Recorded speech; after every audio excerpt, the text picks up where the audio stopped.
ಅಂತ. ನಾನು diploma mechanical engineering complete ಮಾಡಿ ಟೊಯೋಟಾದಲ್ಲಿ ಕೆಲಸ ಮಾಡ್ತಿದ್ದೆ. ಈಗ ಬೇರೆಯವ್ರಿಗೆ ಕೆಲಸ ಹುಡುಕ್ತಾ ಇದ್ದೀನಿ ನಾನು. ಆಮೇಲೆ ಮತ್ತೆ ಮಳೆ ಹುಟ್ಟಿದೆ ಚಿತ್ರದಲ್ಲಿ ನಾನು ಒಂದು ಕಾಲೇಜ್ ಹುಡುಗ, ಜಾಲಿಯಾಗಿ ಕಾಲೇಜ್ ಲೈಫ್ನ ಎಂಜಾಯ್ ಮಾಡೋ ಹುಡುಗನ ಕ್ಯಾರೆಕ್ಟರ್ ಮಾಡಿದ್ದೀನಿ.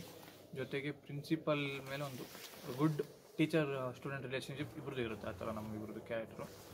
ಆಮೇಲೆ ನಮ್ಮ heroine as A my girl friend ಆಗಿ ಭೂಮಿಕಾ ಗೌಡ ಅವರು ಆ್ಯಕ್ಟ್ ಮಾಡಿದ್ದಾರೆ ಅಷ್ಟೇ. ಓಕೆ. ಆಮೇಲೆ ಈ ಪಾತ್ರಗೋಸ್ಕರ ಏನಾದ್ರು ಪ್ರಿಪ್ರೇಷನ್ ಮಾಡೋದು ಇಲ್ಲ ಡ್ಯಾನ್ಸ್ ಎಲ್ಲ ಆ್ಯಕ್ಟಿಂಗ್ ಕ್ಲಾಸ್ಗೆ ಹೋಗಿ? ಹಾಂ ಸರ್, ಆ್ಯಕ್ಟಿಂಗ್ ಕ್ಲಾಸ್ ಅನ್ನೋದಕ್ಕಿಂತ ಆ್ಯಕ್ಟಿಂಗ್ನ ಕ್ಲಾಸ್ ತೊಗೊಂಡೆ ನಾನು. ಬೇರೆ ಕಡೆ ಹೊರಗಡೆ ಹೋಗಲಿಲ್ಲ. ಚಂದ್ರಶೇಖರ್ ರೆಡ್ಡಿ ಅಂತ, ಅದೇ ನಮ್ಮ ಅಸೋಸಿಯೇಟ್ ಡೈರೆಕ್ಟರ್, ಅವರೇ ಅವರು ಇಷ್ಟು ನನಗೆ ಹೇಳ್ಕೊಟ್ರು. ಅವರು ಮಾರ್ನಿಂಗ್ ಈವ್ನಿಂಗ್ ಆಲ್ಮೋಸ್ಟ್ 3-4 months ನನಗೆ ಆ್ಯಕ್ಟಿಂಗ್ದು ಎಲ್ಲ ಹೇಳ್ಕೊಟ್ರು. ಆಮೇಲೆ ಬಾಬು ಸರ್ ನನಗೆ ಇದು ಕಥೆದು ಒಂದು ಕತೆ ಏನು ನಮ್ಮ ಕಾದಂಬರಿ ಇದೆಯೋ ಅದನ್ನು ಕೊಟ್ಟಿದ್ದರು.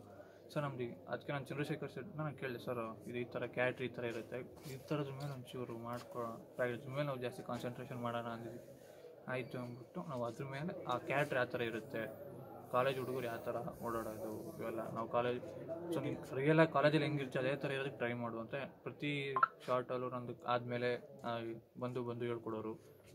ಮೂವಿ ಸೆಟ್ಟಲ್ಲೇ ಆಗಲಿ ಅಥವಾ ಕ್ಲಾಸ್ ತಗೋಬೇಕಾದ್ರೂ ಅಷ್ಟೇ, ಕಾಲೇಜ್ ಹುಡುಗರು ಹೆಂಗಿರ್ತಾರೆ, ಯಾವ ಥರ ಓಡಾಡ್ತಾರೆ, ಮಾತಾಡೋದು ಹೆಂಗೆ, ಫ್ರೆಂಡ್ಸ್ ಇದ್ದಾಗ ಯಾವ ಥರ, ಟೀಚರ್ಸ್ ಇದ್ದಾಗ ಯಾವ ಥರ ಮಾತಾಡ್ತಾರೆ, ಅದನ್ನು ಸೆಟ್ಟಲ್ಲಿ ಅವಾಗವಾಗ ಹೇಳ್ಕೊಡ್ತಾ ಇರೋದು ನನಗೆ. ಓಕೆ. ಈ ಚಿತ್ರ ನಿಮ್ಮದು ಪಾತ್ರ ಇದೆಯಲ್ಲ, ಅದಕ್ಕೆ ಯಾವ ಥರ ವರ್ಕ್ಶಾಪ್ ಏನೋ ಮಾಡಿದ್ರಾ ಇಲ್ಲ ಪ್ರಿಪ್ರೇಷನ್ ಮಾಡ್ಕೊಂಡ್ರಾ, ಯಾವ ಥರ ಇತ್ತು ನಿಮ್ಮದು? ಅಂದರೆ ಸರ್ ಇದು ನಾವು ಬೇರೆ ವರ್ಕ್ಶಾಪ್ ಏನೂ ಮಾಡಿಲ್ಲ, ಜಸ್ಟ್ ಕತೆ ನನಗೆ ಹೇಳಿದ್ರು ಸರ್, ನೀನು ಮಾಡು ಸರ್. ಇಲ್ಲ ಸರ್ ಮಾಡಲ್ಲ ಅಂದೆ. ಇಲ್ಲ ಬಾಬು ಸರು ಮತ್ತು ಪರಮ್ ಸರ್ ಇಲ್ಲ ಮಾಡು, ನಿನ್ನ ಏಜಿಗೂ ಕರೆಕ್ಟಾಗಿ ಕಾಣುತ್ತೆ ಇದು ಅಂತ ಅವರು ಧೈರ್ಯ ತುಂಬಿ ನನಗೆ ಇದು ಮಾಡಿಸಿದ್ದು. ಆಮೇಲೆ ವರ್ಕ್ಶಾಪ್ ಅನ್ನೋದಕ್ಕಿಂತ ಜಸ್ಟ್ ಕ್ಲಾಸ್ ತೊಗೊಂಡು ಅದ್ರ ಕಥೆನ ನಾನು ಫೀಲ್ ಮಾಡ್ತಿದ್ದೆ. ಜಸ್ಟ್ ಆ ಪಾತ್ರ ಹೆಂಗೆ ಇರುತ್ತೆ, ರೆಗ್ಯುಲರ್ ನೀವೆಲ್ಲ ಕಾಲೇಜಿಗೆ ಹೋಗಿರ್ತೀವಿ, ಸೊ ಕಾಲೇಜಲ್ಲಿ ನಾವು ಹೆಂಗಿರ್ತೀವೋ ಹಂಗೆ ಇರು, ಬಟ್ ಪ್ರಿನ್ಸಿಪಲ್ ಜೊತೆ ಒಂದು ಟೀಚರ್ಸ್ ಕಾಲೇಜಲ್ಲಿ ಮೇಲೆ ಒಂದು ಫೇವ್ರೆಟ್ ಟೀಚರ್ ಇರ್ತಾರೆ, ಅದು ನಿಮಗೆ ಪ್ರಿನ್ಸಿಪಲ್ ಆಗಿರ್ತಾರೆ, ಅದ್ರ ಮೇಲೆ ಒಂದು ಸ್ವಲ್ಪ ನಾವು ವರ್ಕ್ ಮಾಡಿದ್ವಿ ಅಷ್ಟೇ ಕ್ಲಾಸಲ್ಲಿ. ಓಕೆ. ಅಂದರೆ ನಿಮ್ಮ ಮನೇಲಿ ಯಾವ ಥರ ಪ್ರೋತ್ಸಾಹ ಇತ್ತು ನಿಮಗೆ? ಏನಾದರೂ ನಿಮ್ಮ ಪಪ್ಪ ಆಗಿರ್ಬೋದು, ಅವ್ರು ಏನಾದ್ರು ನಿಮಗೆ ಅವ್ರ ಅಪ್ಪ ಒಂದೇ ಹೇಳ್ತಿದ್ದು, ಆ್ಯಕ್ಟಿಂಗ್ ನಿಮಗೆ ಶಾರ್ಟ್ ಇರಲಿ ಬಿಡಲಿ, ನೀನು ಸ್ಕ್ರೀನ್ ಪೇಪರ್ ಅದೇನು ಡೈಲಾಗ್ ಕೊಟ್ಟಿರ್ತಾರೋ ಅದನ್ನು ಪ್ರಾಕ್ಟೀಸ್ ಮಾಡ್ತಾಯಿದ್ರು. ಆಮೇಲೆ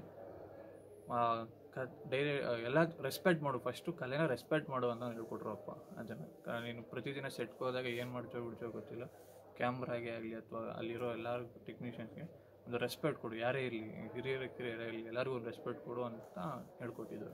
ಇದು ಎಷ್ಟು ಶೇಡ್ ಕಾಣಿಸ್ಕೊಂತಿದೆ ಅಂತ ನಂದಿದ್ರು ಒಂದು ಜಸ್ಟ್ ಕಾಲೇಜ್ ಸ್ಟೂಡೆಂಟು, ಮತ್ತೆ ಒಬ್ಬ ಮಗ ಅಣ್ಣನಾಗಿ ನಾನು ಇದ್ದೀನಿ ಅಷ್ಟೇ, ಇನ್ನೇನಿಲ್ಲ. ನಂದು ಫ್ರೆಂಡ್ಸ್ ಜೊತೆ ಇರ್ತೀನಿ, ಜಾಲಿಯಾಗಿರ್ತೀನಿ, ಹೀರೋಯಿನ್ ಜೊತೆ ಓಡಾಡ್ಕೊಂಡು ಮನೆಯಲ್ಲಿ ಮಗನಾಗಿ ಅಷ್ಟೇ, ಇನ್ನೇನಿಲ್ಲ. ನಂದು ಒಂದೇ ಶೇಡು. ಅವು ಇನ್ನೊಬ್ರು ಇದಲ್ಲ, ಅವ್ರನ್ನ ಕೇಳಿ ಅವ್ರದ್ದೇ ಎಷ್ಟು ಶೇಡ್ ಇದೆ ಅಂತ.